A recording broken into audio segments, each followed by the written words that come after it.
What is up, people? And thank you very much for tuning in for another beer review. It's Beer Monster O'Clock. And for this one, I've been to Sainsbury's and I picked up a craft beer by the Mad Squirrel Brewery. And it is a can of their Aztec Mountain IPA. It comes in at 6.2% ABV. Here's a look at your can. Got a picture of what looks like a mental looking squirrel. So that sort of fits in with brewery, I suppose. Absolutely crazy. It's on magic mushrooms or something by the looks of it. Yeah, it's quite a nice looking can, isn't it? Mountain IPA is kind of a mixture of a East Coast and West Coast IPA. It's like imagine an East Coast and West Coast IPA had a bit of sexy time. Mountain IPA would be their offspring. So you're expecting that sort of somewhat the body of an East Coast with the bitterness of a West Coast. That's the sort of general idea anyway. And so, of course, you're getting a bit mixture of sweetness and bitterness. So, yeah, I've had one of these before, and it was actually rather nice. So I'm hoping this one's going to be nice as well, because I think I've only tried one beer from this brewery, and I think it was pretty decent, actually. Coming at £3.25, and it was also in a 4 for 3 deal.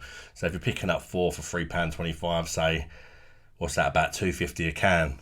Just under. It's not too bad, is it, in this day and age?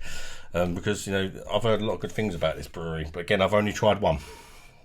Let's crack her open. Let me know if you've tried this particular beverage and if you like it or not. And yeah, I'm looking forward to trying this one. Because, as I say, the last Mountain IPA I had, which was quite recently, was really nice. I think that was a Magic Rock one. And that was decent. This is looking fantastic in the glass.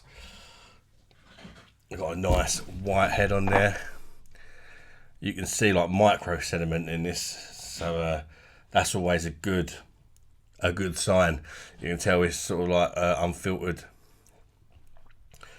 which, you know, that's normally the sign of what I think is a decent craft beer. Really does look rather nice. Quite suits this glass as well, actually. Give it a little swirl. I'll get the bottom bits in a minute. Oh, yeah, it's changing colour a little bit as well as I get towards the bottom of the can. Yeah, I do like the look of that. It's definitely a looker. Let's get my nose in there and check out the aromas of Aztec Mountain IPA.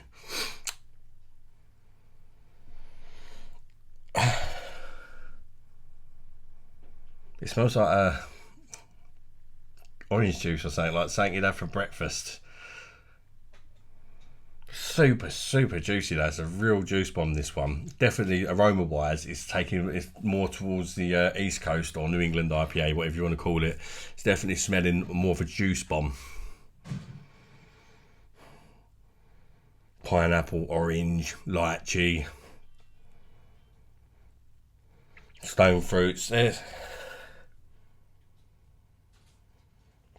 I think it smells really, really nice. I'm looking forward to chucking it down my neck and letting you know what I think, guys. Yeah, cheers, everybody. Bosh. Let's chuck it down the hatch. See what she's all about and if it's worth a buy.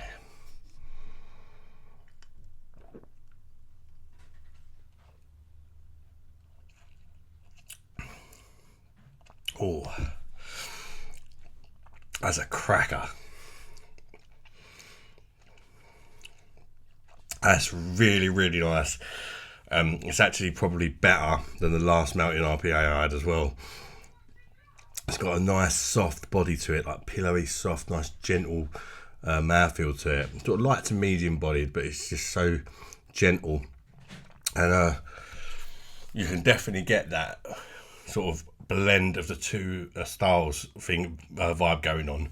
It's really nice as you're first drinking it. You're getting the East Coast or New England IPA sort of sweetness from all the different fruits and that. And you think it's just going to end there, and then all of a sudden the West Coast side comes in, gives you a nice bitter finish sort of thing. I do really like this.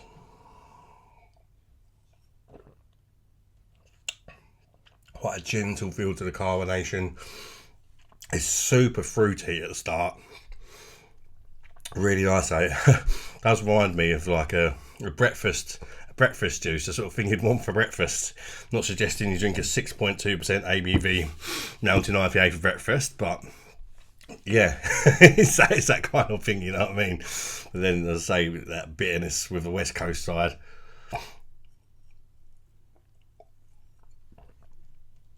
Got like a nice mix of tropical fruit, stone fruit, and some citrus fruit, but more towards the end on the finish, like a sort of zesty citrusiness with a pine on the finish to give it a bitterness.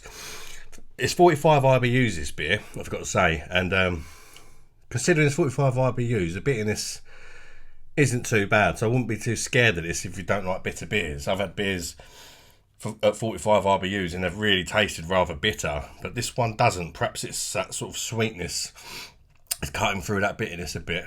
I'm not sure.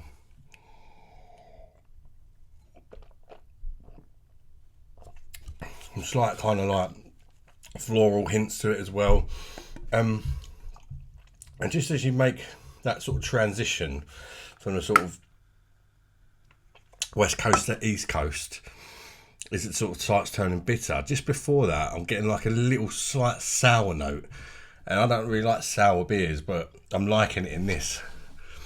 Yeah, it's just sort of fruity, slight sourness, and then bitterness, and it's really got a nice flow to the beer, which is what I'm enjoying about it.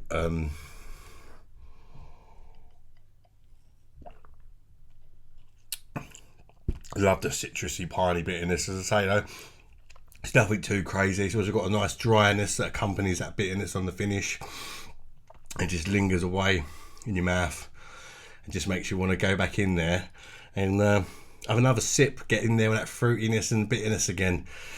Yeah, it's putting a smile on my face. If a beer does that, then I like it, you know. And I have to say, like, I'm not mad on craft beer if it's too pricey for me, if I'm honest. So I'm not the sort of person that will go out and spend more than about £4 for a can of beer, if I'm honest. That's just not my budget. And this is definitely one of the best craft beers I've bought in a supermarket, I would say. You can feel the quality. You know, if this tastes this good, I can imagine what some of these beers, which you pay the crazy money, what they're going to taste like, you know. But there does come a point where does it really warrant it? You know, this is like a special occasion, your birthday or something like that. I mean, you've really got to like a beer for me to pay more than you would in the pub, you know what I mean? Even though a lot of them are probably better than beers you can buy in the average pub.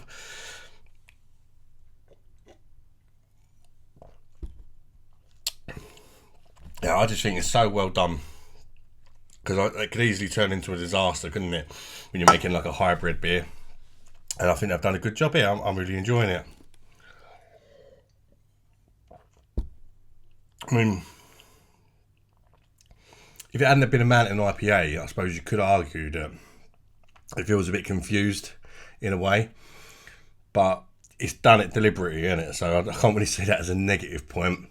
I can't really think of a negative. I think it's very nice. Would I buy it again? If I was getting the 4 for 3 deal in Sainsbury's, I'd definitely sneak one of these in. I'd normally sort of go for things I haven't tried, but like, if there was one more left and I tried all the rest, that'd definitely be up there somewhere for the fourth choice, so to speak. Rating out of 10, I'm going to give it 8.8 out of 10. I think it's absolutely lovely. If you've not tried it, I'll give it a recommendation. I think it's worth a buy. Yeah, really, really good. I'm looking forward to trying some more beers from this brewery, because that's 2 I've tried and I've enjoyed both of them, and they've both been supermarket ones as well. So yeah, can't really complain with that, can you? Let me know your opinions on this, guys, in the comments, and chat to me in the comments about whatever you like. And I hope you've enjoyed this video. Smash the like button if you have done. Anyway, it's far, I do really appreciate it. And till the next one, guys. Bye-bye, darlings.